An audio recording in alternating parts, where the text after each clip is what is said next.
ይስጥልኝ እንኳን ወደ የጥበብ ህልም ቻናል በሰላም መጣችሁ። በህልማችሁ ወርቅ አግኝታችሁ ወይም ወርቅ ተሸልማችሁ አሊያም ደግሞ ወርቅ ጠፍቶባችሁ ያውቃል? ወርቅ በባህላችንም ሆነ በህልም ዓለም ውስጥ ትልቅ ቦታ አለው። ብዙዎቻችን ወርቅ ስናይ ሀብት የመጣ ይመስለናል። ነገር ግን የወርቅ ህልም ሁልጊዜ የገንዘብ ምልክት ላይሆን ይችላል። ዛሬ በህልም ወርቅ ማየት የሚኖሩትን 4 አስገራሚ ትርጉሞችን እናያለን። እስከ መጨረሻው አብራችሁን ቆዩ።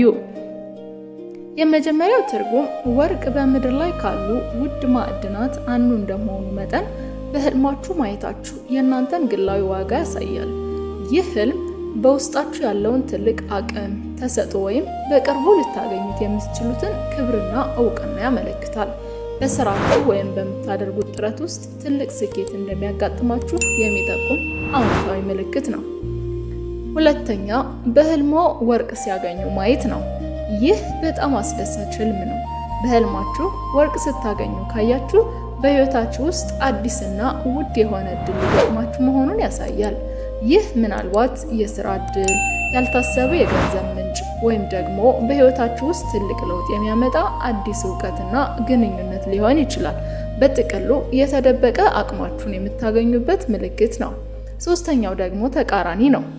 በህልማችሁ ወርቅ ሲጠፋባችሁ ወይም ወርቅ ስትቀብሩ ካያችሁ ምን ማለት ነው? ይህ ህልም ብዙ ጊዜ የማስጠንቀቂያ ምልክት ነው። በህይወታችሁ ውስጥ ትልቅ እድል እያመለጣችሁ እንደሆነ ወይም በጣም ውድ የሆነ ነገር፣ ጊዜን፣ ጤናን ወይም መልካም ግንኙነትን እየተንከባከባችሁ ካልሆነ ሊጠቁም ይችላል። ወርቅ መቅበር ደግሞ የራሳችሁን ተሰጥኦና አቅም ደብቃችሁ እየተጠቀማችሁበት እንዳልሆነ ያሳያል።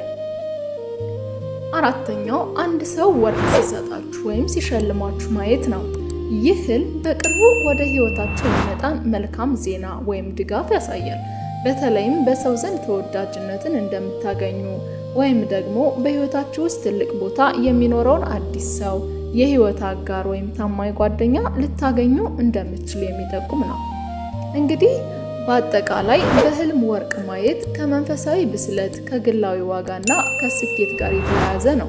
ነገር ግን ህልሙን ሙሉ በሙሉ ለመተርጎም በህልማችሁ ወቅት የነበረው ስሜት ደስታ ወይስ ጭንቀት የሚለው ትልቅ ሚና አለው።